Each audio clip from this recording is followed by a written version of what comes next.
इधर परीक्षित महाराज को जिस समय जब प्यास जब लगी है,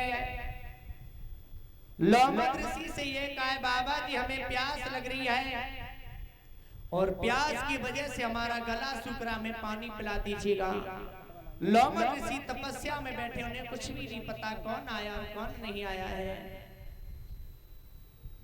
महाराज परीक्षित के सिर पे कलयुग विराजमान है, महाराज उस मुकुट में।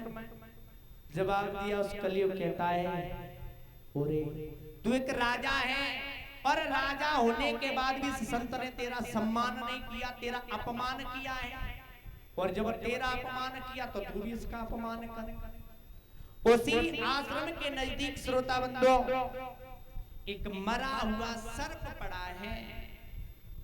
परीक्षित महाराज ने क्या किया, अपनी धनुष की नोकी से उठाया, वो सर्प उठाने के बाद लोमक ऋषि के गले में डाल दिया, और लोमक ऋषि के गले में डालने के बाद इतना काम करने के बाद परीक्षित महाराज जी वहां से चले जाते हैं। लोमक ऋषि के पुत्र श्रृंगी ऋषि को जिस समय जब ये मालूम पड़ा है, उस परीक्षित राजा ने हमारे पिताजी के गले में मरा हुआ सर्प डाला है। नदी में स्नान कर रहे थे, क्रोध आया, जवाब दिया, ओरे राजा तुझे अपने ऊपर इतना बड़ा घमंड जो तूने एक संत का अपमान किया, जा मैं तुझे श्राप देता हूं, आज से यही सर्प तुझे साथ में रोज तक्षक बन के डसने के लिए आएगा, तुझे कोई जीवित नहीं बचा पाएगा, ये मेरा श्राप है। परीक्षित महाराज को श्राप दे दिया। अब परीक्षित महाराज आपको श्राप लग चुका है, अब आप मन से कथा सुनना, ठीक है? हाँ। इधर परीक्षित महाराज को जब श्राप जब दिया है, लोमक ऋषि को जब ये मालूम पड़ा है कि हमारे पुत्र श्रृंगी ऋषि ने परीक्षित राजा को श्राप दे दिया, पूछा बेटा क्या आपने जानते थे? जवाब दिया नहीं, तो बिन जाने तुमने श्राप दे दिया। जवाब दिया पिताजी उस राजा ने तुम्हारा अपमान किया, उसे सजा मिलनी चाहिए। लोमक ऋषि कहते बेटा वो तो बहुत ही अच्छे राजा थे, सारी बात बताई, उनके मस्तक में कलयुग विराजमान था, ये तो कलयुग का किया हुआ खेल था। इधर श्रोता बंधु श्रृंगी ऋषि ने ये कहा पिताजी अब मेरा वचन ये झूठा तो नहीं हो सकता है।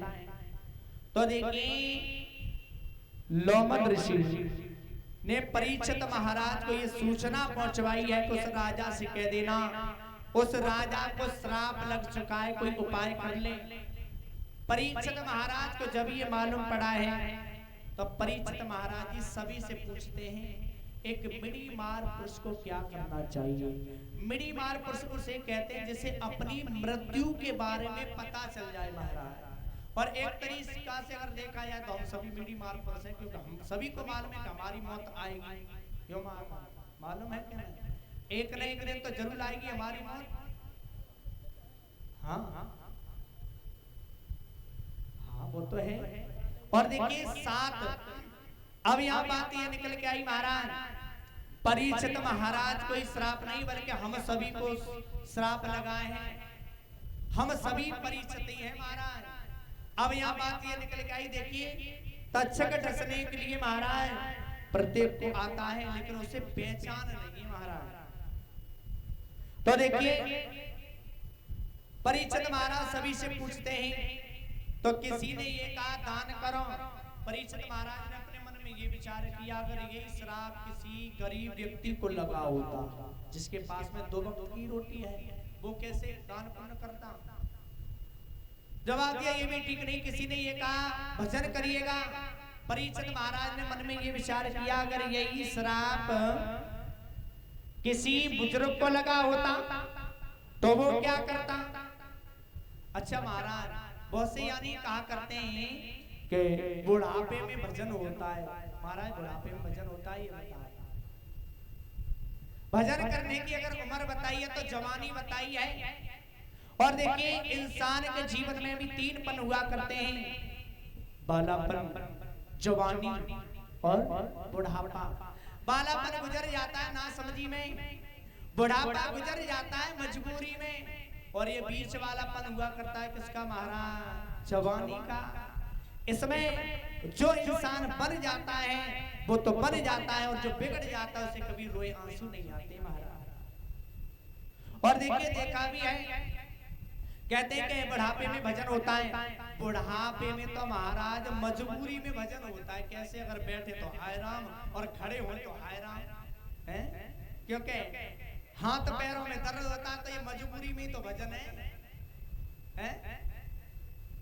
फिर तो अपने आप ही हाय राम होती है। अगर भजन करने की उम्र है तो वो जवानी है।